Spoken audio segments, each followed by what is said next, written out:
അസ്സലാമു അലൈക്കും. നിങ്ങൾ ഋഷികൊണ്ട പാലസിനെ കുറിച്ച് കേട്ടിട്ടുണ്ടോ? ആന്ധ്രയിലെ 450 കോടി രൂപ ദൂർത്തടിച്ച് പണിത പാലസ്. ഒരു അലമാരയ്ക്ക് 12 ലക്ഷം. ആ ഒരു അലമാരയുടെ കാശുണ്ടെങ്കിൽ ഒരു പാവപ്പെട്ടവന് ഒരു വീട് പണിത് കൊടുക്കായിരുന്നു.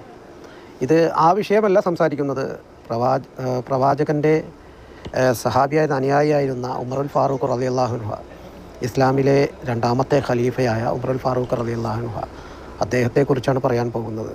അതിനു മുമ്പൊരു സൂചന എന്നോണമാണ് ഈ ഋഷികൊണ്ട പാലസിനെ കുറിച്ച്, ആന്ധ്രയിലുള്ള ഋഷികൊണ്ട പാലസിനെ കുറിച്ച് പറഞ്ഞു. ജഗൻമോഹൻ റെഡ്ഡി 450 കോടി രൂപ മുതൽ മുടക്കി പണിത ഈ ഋഷികൊണ്ട പാലസ്, ആ ഒരു പാലസ് നിർമ്മിക്കുന്ന കാശുണ്ടായിരുന്നെങ്കിൽ ആന്ധ്രയിലെ 2-3 ജില്ലകൾക്ക്, ആ ജില്ലകൾക്ക് കുടിവെള്ള പ്രശ്നം പൂർണ്ണമായും പരിഹരിക്കാൻ കഴിയുമായിരുന്നു എന്നാണ് പറയുന്നത് ചന്ദ്രബാബു നായിഡു പറയുന്നത്.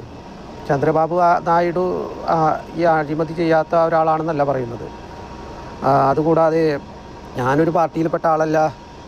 അതുകൂടാതെ ഈ തികച്ചും ദരിദ്രരായ ആളുകൾ രാഷ്ട്രീയത്തിൽ കയറി മുഖ്യമന്ത്രിയും മന്ത്രിമാരും ഒക്കെ ആയതിനു ശേഷം അവർക്ക് പിന്നീട് കോടികളുടെ ആസ്തിയാണ് ഉണ്ടാകുന്നത്.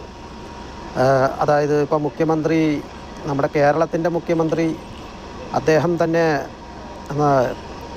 പിണറായി വിജയൻ, അദ്ദേഹം ഇടയ്ക്കൊക്കെ അമേരിക്കയിൽ പോകുന്നു, ആ ചികിത്സ ഈ ചികിത്സ എന്നൊക്കെ പറഞ്ഞു. പല പ്രമുഖരും പല്ലുവേദന വന്നാൽ പോലും ചെറിയ എന്തെങ്കിലും അസുഖം ഉണ്ടെങ്കിൽ പോയി ആ അമേരിക്കയിലേക്ക് പോകും.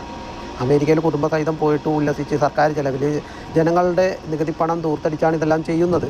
എന്നിട്ട് അവിടെ ചെന്ന് കട്ട കാശ് കൊണ്ട് ഈ കോൺഗ്രസ് ആയാലും കൊള്ളാം, CPM ആയാലും കൊള്ളാം, ഏത് പാർട്ടി ആയാലും കൊള്ളാം, അവർ അത് അവിടെ ഇൻവെസ്റ്റ് ചെയ്യൽ, അവിടെ ദൂർത്തടിക്കൽ ഒക്കെയാണ് പരിപാടി.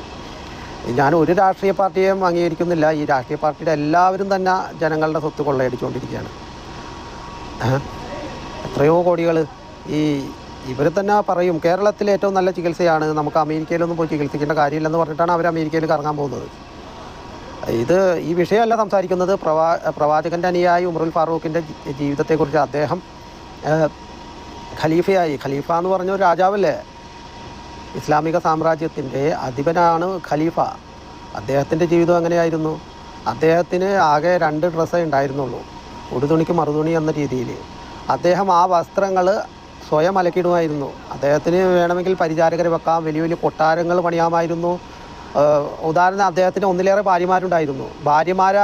ഭാര്യമാരല്ല അവർ ഡ്രസ്സെല്ലാം അലക്കി കൊടുക്കുന്നത്. ഇത് പറയുമ്പോൾ ഇസ്ലാമിൽ ഭാര്യ എന്ന സങ്കല്പം എന്ന് വെച്ചാൽ ഭർത്താവിന് വെച്ച് വിളമ്പി കൊടുക്കുന്നവളെന്നോ ഡ്രസ്സ് അലക്കി കൊടുക്കുന്നവളോ എന്നല്ല. അത് ഷെയർഡ് റെസ്പോൺസിബിലിറ്റി ഉണ്ട് അതിൽ.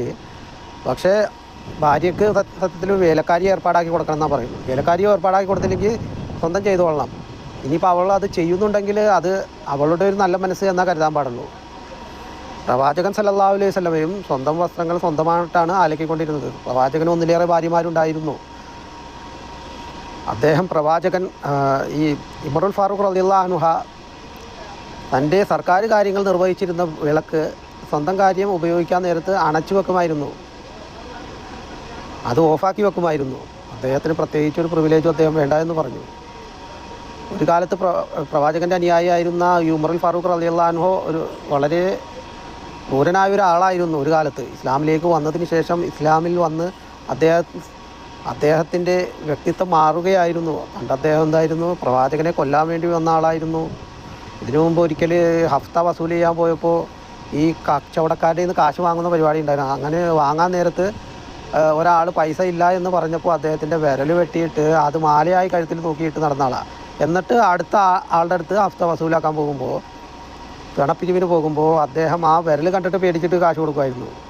8-1 മുറി 2 എന്നുള്ള സ്വഭാവമായിരുന്നു ഉമറുൽ ഫാറൂഖ് റളിയല്ലാഹു അൻഹു ഇസ്ലാം മതം സ്വീകരിക്കുന്നതിന് മുമ്പുണ്ടായിരുന്നത്. അദ്ദേഹം ഇസ്ലാം മതം സ്വീകരിച്ചതിന് ശേഷം അദ്ദേഹത്തിൻ്റെ വ്യക്തിത്വം തന്നെ മാറി. ലോകം കണ്ട ഏറ്റവും നല്ല ഭരണാധികാരിയായി മാറുകയായിരുന്നു അദ്ദേഹം. വീണ്ടും അടുത്തൊരു വീഡിയോയുമായി വരുന്നത് വരേക്കും നന്ദി.